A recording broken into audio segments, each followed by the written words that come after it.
රනිල්ගේ නඩුව ජනවාරි 28 දක්වා කල්යයි. ලබන වසරේ ආර්ථික වර්ධනය ගැන කියන IMF. ඉෂාරා ඇල්ලූ මෙහෙයුමේ තවත් දර්ශන එළියට.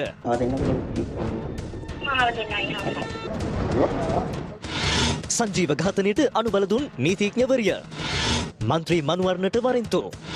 පොලිසිය ගැන ජනතා විශ්වාසය ඉහළට අගමැතිනිය කියයි. ලෝකේ හොඳම මිනිසා යටතේ ජීවත් වෙනවාද? එහෙම නැත්නම් නීතිය යටතේ ජීවත් වෙනවාද? වඩා ට්‍රම්ප් ජපානයේ සිට දකුණු කොරියාවට. කොරියාවේ ඉහළම සම්මානයත් ට්‍රම්ප්ට.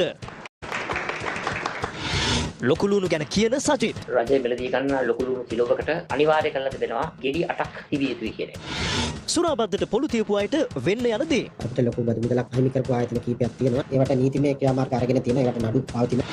දීවරයන්ට මරු කැඳ වූ මුහුදෙන් ආබෝතලය. ඇලට ගිය කාර් එක. සටන් විරාමය අතරතුරත් ගාසාවට ප්‍රහාර 9 දෙනෙකු මරුට. සංවිධානාත්මක අපරාධකරුවෙකු වූ ගණේමුල සංජීව ඝාතනය කිරීමට අදාළව චෝදනා එල්ල වී සිටින ඉෂාරා සෙව්වන්ති ඇතුළු සැකකරුවන් පසුගියදා නේපාලයේදී අත්අඩංගුවට ගැනුණා. ඒ මෙරට පොලිසිය සහ නේපාල පොලිසිය ඒකාබද්ධව සිදු කළ මෙහෙයුමක ප්‍රතිඵලයක් ලෙසයි. ඒ අනුව එම මෙහෙයුමට අදාළ නවතම දර්ශන මාධ්‍යයට නිකුත් කර තිබෙනවා. නේපාලයට පිටත්ව ගිය සහකාර පොලිස් අධිකාරී රොහන් ඕලුගල සහ පොලිස් පරීක්ෂක ගිහන්ද සිල්වා ඇතුළු නිලධාරීන් විසින් පළමුව අත්අඩංගුවට ගැනුණේ ජේ.කේ බායි නැමැත්තයි. ඉන්පසු සැකකරු හරහා ඉෂාරා සෙව්වන්තිට දුරකථන ඇමතුමක් ලබා ගත්තේ මෙලෙසින්. හරි මෙහෙම අර මගේ සුරේෂගේ කාඩ් දෙන්නද නැත්නම්? වන්න ලොකු උදව්වක් අයින් හරි හරි හරි. ඕමනම් ඔය කාස එන්න පුළුවන්. මාව දෙන්නයි හරි. සංජයන් පොලේ. මගේ නම්බරේ දාන්න. පසුව විමර්ශන කණ්ඩායම් ඉෂාරා අත්අඩංගුවට ගැනීම සඳහා ඇය නවාතැන්ගෙන සිටි ස්ථානයට ගොස් තිබුණා.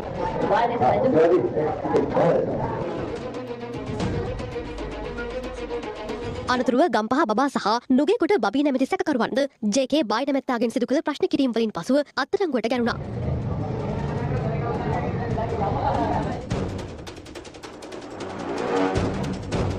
එසේම ජැෆ්නා සුරේෂ් සහ තාක්ෂි කුමාර යන සැකකරුවන්ද අත්අඩංගුවට ගැනීමටයි විමර්ශන කණ්ඩායම් කටයුතු කළේ.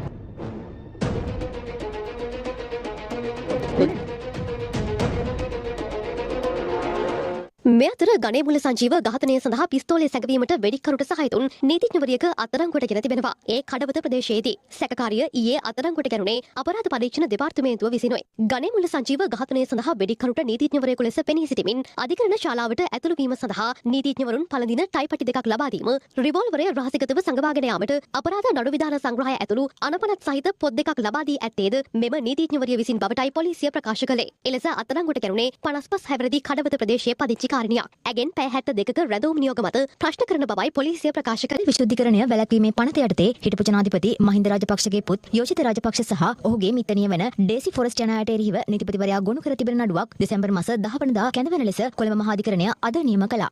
කොටුව මහේස්ත්‍රාත් අධිකරණයේ පවතින නඩු දෙකක් සම්බන්ධයෙන් අධිකරණයේ පෙනී නොසිටි පාර්ලිමේන්තු මන්ත්‍රී ජගත් මනුවරණ ඇතුළු දෙදෙනෙකුට කොටුව මහේස්ත්‍රාත්වරයා අද වරෙන්දු නිකුත් කළා. එහිදී ඔහු වෙනුවෙන් පෙනී සිටි නීතිඥවරයා අධිකරණයට දන්වා සිටියේ ඔහු ඉඩම් ඔප්පු ලබා දීමේ ජාතික උත්සවයකට සහභාගී වී ඇති බවයි. මාළපේ අරංගල මගුරු ඇලට මොටර රථයක් පෙරළී යාමෙන් අනතුරක් සිදුව තිබෙනවා. අනතුරින් පුද්ගලයන් දෙදෙනෙකු තුවාල ලබා රෝහල්ගත කර ඇති බවයි වාර්තා වන්නේ. අතුරුගිරිය සිට මාළබේ දෙසට ධාවනය වූ මොටර රථයකුයි මෙලෙස අනතුරට ලක්ව ඇත්තේ. මේ අතර බිබිල මොනරාගල ප්‍රධාන මාර්ගයේ බිබිල ඩිපෝව ආසන්නයේද අනතුරක් සිදුව තිබෙනවා. ඒ කැබ් රථයක් සහ ත්‍රිරෝද රථයක් ගැටීමෙනුයි. අනතුරින් එක් පුද්ගලයෙකු ජීවිතක්ෂයට පත්ව තවත් අයෙකු තුවාල ලබා රෝහල්ගත කර ඇති බවයි වාර්තා වන්නේ. පියල් 10,000ක මුදලක් අල්ලස් ලෙස ලබාගත් කාර්යාලය කාර්ය සහායකවරයෙකු අල්ලස්ව දූෂණ චෝදනා විමර්ශන කොමිෂන් සභාව මගින් අත්අඩංගුවට ගෙන තිබෙනවා. නාරාහෙම්පිට දාබරේ මාවතේ පිහිටි මහල් නිවාස සංකීර්ණයක 5 වන මහලේ අද උදෑසන හටගත් ගින්න මේ වන විට සම්පූර්ණයෙන්ම පාලනය කර තිබෙනවා. ඒ ගින්න නිවීමේ ඒකකයේ නිලධාරීන් සහ ආරක්ෂක අංශ එක්වයි. මේ බිල්ඩින් එකේ 3 දෙනෙක් අපි අපේ විශේෂිත රථ යොදවලා අපි මුදවා ගත්තා. ඒ වගේම තව 10ක් පමණ අපි ඒ ස්ටෑකේස් වලින් ගෙනල්ලා ඒගොල්ලෝ ආරක්ෂිත ප්‍රදේශයට අපි යොමු කළා. කිසිම කෙනෙකුට හානියක් වුණේ නැහැ. නමුත් අපි 5 දෙනෙක් පමණ ප්‍රෝහල්ගත කරා. මොකද අර ස්මෝක් එක වැදුණු නිසා ඒ කට්ටියට හොස්පිටල් එකට අපි යොමු කරා. ගිනිවීම රථ 10ක් පමණ මේ ස්ථානට අපි යොමු කරා. ඒ වගේම සේවකයන් 25ක් 30ක් අතර වගේ සේවයට යෙදුවා.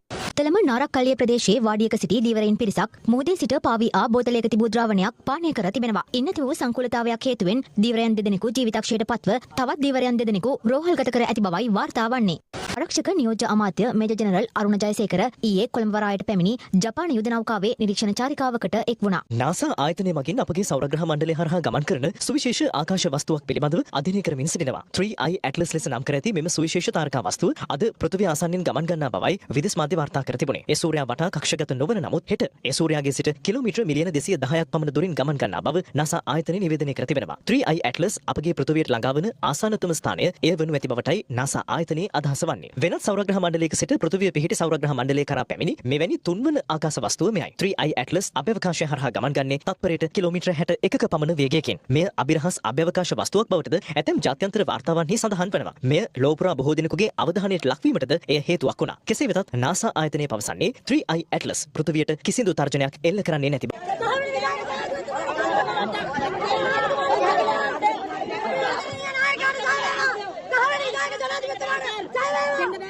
අද පසළොව දෙකට පමණයි නඩුව විභාගයට ගැනීම ආරම්භ කළේ. හිටපු ජනාධිපති රනිල් වික්‍රමසිංහට අදාළ විමර්ශනය කඩිනමින් අවසන් කර ඊට සම්බන්ධ තවත් සැකකරුවන් සිටිනම් ඔවුන් අධිකරණයට ඉදිරිපත් කිරීමට පියවර ගන්නා ලෙසයි කොළඹ කොටුව මහේස්ත්‍රාත්වරයා අපරාධ පරීක්ෂණ දෙපාර්තමේන්තුවට නියෝග කළේ. අනතුරුව පැමිණිල්ල වෙනුවෙන් පෙනී සිටි අතිරේක සොලිසිටර් ජෙනරාල් දිලීප පීරිස් අධිකරණයේ හමුවේ කරුණු දැක්වුවා. පසුගිය නඩුවාරයේදී දැඩිසත්කාර ඒකකයේ සිටි මේ සැකකරුගේ රෝගී තත්ත්වය පිළිබඳව වෛද්‍යවරු 6 දෙනෙකුගේ වාර්තාවක් අධිකරණයට ඉදිරිපත් කර තිබුණා. එම වාර්තාවේ සඳහන් කර තිබුණා මේ සැකකරුගේ හෘද වස්තුවේ දමනි මිය ගොස් තිබෙන බව. කොළඹ ජාතික රෝහලේ වැඩ බලන අධ්‍යක්ෂවරයා විසින් එම වාර්තාව යොමු කර තිබුණා. මේ වාර්තාව අධිකරණයට ආවේ කොහොමද? සැකකරු සම්බන්ධයෙන් එවැනි වාර්තාවක් ඉදිරිපත් කරන්න කියලා අධිකරණය නියෝග නිකුත් කළේ නැහැ. අධිකරණ නියෝගයක් නැතිව එහෙම වාර්තාවක් උසාවියට ආවේ කොහොමද? එහෙම වාර්තාවක් ආවම ඒක අධ්‍යයනය කරන්න පැමිණිල්ලට ලබා දිය යුතුයි. නමුත් මේ වාර්තාව අධ්‍යයනය කරන්න අපට අවස්ථාව ලබා දුන්නේ නැහැ. සාමාන්‍ය පුද්ගලයෙකුට මේ වගේ වාර්තාවක් ඇඳවන්න පුළුවන්ද? සාමාන්‍ය පුද්ගලයෙක් මෙහෙම වාර්තාවක් ඉල්ලුවොත් වෛද්‍යවරු කියයි අධිකරණ නියෝගයක් අරන් එන්න කියලා. මේ සැකකරුගේ නීතිඥවරුන්ගේ අනුග්‍රහයෙන් තමයි මේ වාර්තාව අධිකරණයට ආවේ. මේක රජයේ මුදල් අවභාවිත කිරීමක් පමණක් නෙවෙයි අධිකරණ බලයත් අවභාවිත කිරීමක්. එම අවස්ථාවේදී මහේස්ත්‍රාත්වරයා අතිරේක සොලිසිටර් ජෙනරාල්වරයා වෙත ප්‍රශ්නයක් යොමු කරමින් විමසා සිටියේ. ඔබ මෙම සැකකරුගේ ඇප නියෝගය යලි සමාලෝචනය කරන්න කියලා ඉල්ලීමක් කරනවාද යනුවෙනුයි. ඔව් ස්වාමීනි, මේ සම්බන්ධයෙන් යලි සලකා බැලිය යුතුයි. එදා අපි ඉල්ලීමක් කළා දැඩිසත්කාර ඒකකයේ සිටින මේ සැකකරුගේ රෝගී තත්ත්වය ගැන. කොළඹ අධිකරණ වෛද්‍ය නිලධාරියා ඇතුළු වෛද්‍යවරු 3 දෙනෙකු මාර්ගයෙන් පරීක්ෂණයක් කළ යුතු බව අදත් අපි ඒ ඉල්ලීම කරනවා. මොකද රක්ෂිත බන්ධනාගාර ගත කළ පසුව මේ සැකකරු පැයක්වත් බන්ධනාගාරයේ සිටියේ නැහැ. රිමාන්ඩ් කළ පසුව ජාතික රෝහලේ වාට්ටුවකට ඇවිල්ලා දැඩිසත්කාර ඒකකයට ඇතුළත් වුණා. මේ සැකකරු දැඩිසත්කාර ඒකකයේ තඩි පොතක් තියාගෙන කියවනව ඡායාරූප වලින් දක්වා තිබුණා. ස්වාමීනි, දැඩිසත්කාර ඒකකයට ඇතුළත් කරන්න තරම් රෝගී තත්ත්වයකින් පසුවන පුද්ගලයෙකු පොතක් කියවන්නේ කොහොමද? සාමාන්‍යයෙන් දැඩිසත්කාර ඒකකයෙන් නිදහස් කළ රෝගියෙකු ඊළඟට ඇතුළත් වන්නේ සාමාන්‍ය වාට්ටුවකට. නමුත් මේ සැකකරු දැඩිසත්කාර ඒකකයෙන් නිදහස් වූ ගමන් ඇවිදගෙන ගෙදර යනවා. ඇප ලබා ගැනීම සඳහාම තමයි ඔහු දැඩිසත්කාර ඒකකයට ඇතුළු වෙලා තිබෙන්නේ. මොකද සැකකරුගේ නීතිඥවරු අධිකරණයේ ඉදිරියේ මතයක් නිර්මාණය කළා මේ සැකකරු මරණාසන්න තත්ත්වයේ පසු වෙනවා කියලා. දැඩිසත්කාර ඒකකවල ඡායාරූප ගන්න පුළුවන්ද? සෙල්ෆි ඡායාරූප ගන්න පුළුවන්ද? නමුත් මේ සැකකරු දැඩිසත්කාර ඒකකයේදී ලබාගත් ඡායාරූප නිකුත් වෙලා තිබෙනවා. ඒවා හම්බෙන් ගත්ත ඡායාරූප නෙවෙයි. හිතා මතාම කැමරාවට මුහුණ දී ලබාගත් ඡායාරූප බව සඳහන් කළ යුතුයි. මෙවැනි ක්‍රියා නිසා මහජන විශ්වාසය බිඳ වැටෙනවා. යනුවෙනුයි ඔහු එහිදී සඳහන් කළේ. කොළඹ අධිකරණ වෛද්‍ය නිලධාරියා ඇතුළු වෛද්‍යවරු 3 දෙනෙකුගෙන් යුත් කමිටුවක් විසින් සැකකරුට තිබෙන බව කියන රෝගී තත්ත්වයන් පිළිබඳ විමර්ශනයක් කළ යුතු බවත් ඔහු එහිදී සඳහන් කළා. වැඩිදුරටත් කරුණු දැක්වූ අතිරේක සොලිසිටර් ජෙනරාල්වරයා ස්වාමීනි, බ්‍රිතාන්‍ය පෞද්ගලික සංචාරයක නිරත වෙමින් මෙම සැකකරු පැය 36කට රුපියල් මිලියන 16කට වැඩි මුදලක් වැය කර තිබෙනවා. ජනාධිපතිවරයෙකුගේ මූලික වැටුප රුපියල් 97500ක් පමණයි. නමුත් බ්‍රිතාන්‍ය සංචාරයකදී පැය 36කට රුපියල් මිලියන 16කට වැඩි මුදලක් වැය කර තිබෙනවා. ඒ අනුව ඔහු දුරේ සිටි කාලය තුල රුපියල් 2540947 මුදලක් වැටුප් වශයෙන් ලබාගෙන තිබෙනවා. නමුත් බ්‍රිතාන්‍ය සංචාරයේදී පැය 36කට රුපියල් මිලියන 16කට වැඩි මුදලක් වැය කර තිබෙනවා. ඒ කියන්නේ පැයකට ඔහු විසින් වැය කළ මුදල රුපියල් 450000ක්, විනාඩියකට රුපියල් 7500ක මුදලක් වැය කර තිබෙනවා. යනුවෙනුයි සඳහන් කළේ. අනතුරුව සැකකාර රනිල් වික්‍රමසිංහ වෙනුවෙන් පෙනී සිටි ජනාධිපති නීතිඥ තිලක් මාරපන අධිකරණයේ හමුවේ කරුණු දැක්වුවා. මේ සැකකරු කියුබාවේ සහ ඇමරිකා එක්සත් ජනපදයේ නිල සංචාරයක නිරත වීමෙන් පසුව තමයි එංගලන්තයට ගියේ. නිල ආරාධනයකට අනුවයි ඔහු මේ සංචාරයේ නිරත වුණේ. අද පොලිසියට මේ සැකකරුට විරුද්ධව ප්‍රමාණවත් කාරණා හොයාගන්න බැරි වීම නිසා තමයි ඔහුගේ ඇප නියෝගය සම්බන්ධයෙන් කරුණු ඉදිරිපත් කරන්නේ. අපි ඉල්ලීමක් කරනවා මේ සිද්ධියේ සත්‍ය හොයන්න කියලා. පොලිස් කණ්ඩායමක් බ්‍රිතාන්‍යයට ගිහිල්ලා හරි මේ කරුණට අදාළ සත්‍ය සොයාගත යුතුයි. මොකද ඔහුට අදාළ විශ්වවිද්‍යාලයෙන් ආරාධනා කළ ලිපියක් අපි පොලිසියට ඉදිරිපත් කළා. එහෙත් එවැනි ලිපියක් තිබියදී තමයි පොලිසිය ඔහුව අත්අඩංගුවට ගත්තේ. මේක හරිම අසාධාරණයි. ඔහු අවුරුදු 50ක පමණ අත්දැකීම් තිබෙන නීතිඥවරයෙක්. ඔහු රුපියල් මිලියන 16කට වඩා වැඩි සේවයක් කරලා තියෙනවා. අනතුරුව වැඩිදුරටත් කරුණු දැක්වූ අතිරේක සොලිසිටර් ජෙනරාල් දිලීප පීරිස් කියා සිටියේ. ස්වාමීනි, ඔහු අවුරුදු 50ක් සේවය කරපු නීතිඥවරයෙක් කියලා නම් කියන්න බෑ. ඔහු හිටපු ජනාධිපතිවරයෙක්. ඔහු විසින් නිල ආරාධනාවක් කළ බවට ඉදිරිපත් කරන ලිපිය කූට ලේඛනයක් හැටියට අපි තවමත් කියනවා. ඔහු මරණාසන්න රෝගී තත්ත්වයකින් පසුවන බව කියලා තමයි ඇප ලබා ගත්තේ. ඉන් පසුව ඒ සම්බන්ධයෙන් ප්‍රතිකාර ලබා ගත්තද? ශල්‍ය කර්මයක් කළාද? යනුවෙනුයි ජනාධිපති නීතිඥ තිලක් මාරපන ඊට මෙලෙස ප්‍රතිචාර දැක්වුවා. ප්‍රතිකාර ලබා ගත්ත ස්වාමීනි. ඔහුගේ හෘදය වස්තුවේ රෝගී තත්ත්වයක් තියෙනවා. වෙනත් මාර්ගයකින් තමයි ඔහුගේ හෘදයට ලේ ගමන් කරන්නේ. දෙපාර්ශ්ව ඉදිරිපත් කළ කරුණු සලකා බැලූ මහේස්ත්‍රාත්වරයා මෙම සැකකරුට පූර්වගාමී මහේස්ත්‍රාත්වමිය විසින් ලබා දුන් ඇප නියෝගය පිළිබඳ යලි සලකා බැලීමක් සිදු කරන්නේ නැහැ. පූර්වගාමී මහේස්ත්‍රාත්වමිය මෙම ඇප නියෝග නිකුත් කර තිබෙන්නේ ඉදිරිපත් වූ වෛද්‍ය වාර්තා පරීක්ෂා කර ඒ සම්බන්ධයෙන් සෑහීමකට පත් වූ පසුවයි. වෛද්‍ය වාර්තා නිවැරදි නම් ඒ සම්බන්ධයෙන් ගැටලුවක් මතුවෙන්නේ නැහැ. නමුත් මේ වෛද්‍ය වාර්තාව සම්බන්ධයෙන් පැමිණිල්ල අද අධිකරණයේ කරුණු ඉදිරිපත් කළා. මේ නිසා සැකකරුට අප ලබා දීමට පාදක කරගත් වෛද්‍ය වාර්තාව තුළ මොහුට ඇති රෝගී තත්ත්වයන් සම්බන්ධයෙන් ඉදිරිපත් කළ කරුණු පිළිබඳව ඒ ලබා දුන් වෛද්‍යවරු ඔවුන්ගේ මතය පැහැදිලි කළ යුතුයි යනුවෙනුයි මහේස්ත්‍රාත්වරයා සඳහන් කළේ. වැඩිදුරටත් සිය නියෝගයේ ප්‍රකාශයට පත් කරමින් මහේස්ත්‍රාත්වරයා මෙය සංකීර්ණ විමර්ශනයක් නොවන බව සඳහන් කළා. විමර්ශන කඩිනමින් අවසන් කිරීමට හැකියාවක් තිබෙන බවත් ජනාධිපති ලේකම්වරයා මෙම නඩුවේ සැකකරුවෙක්ද යනුවෙනුත් මහේස්ත්‍රාත්වරයා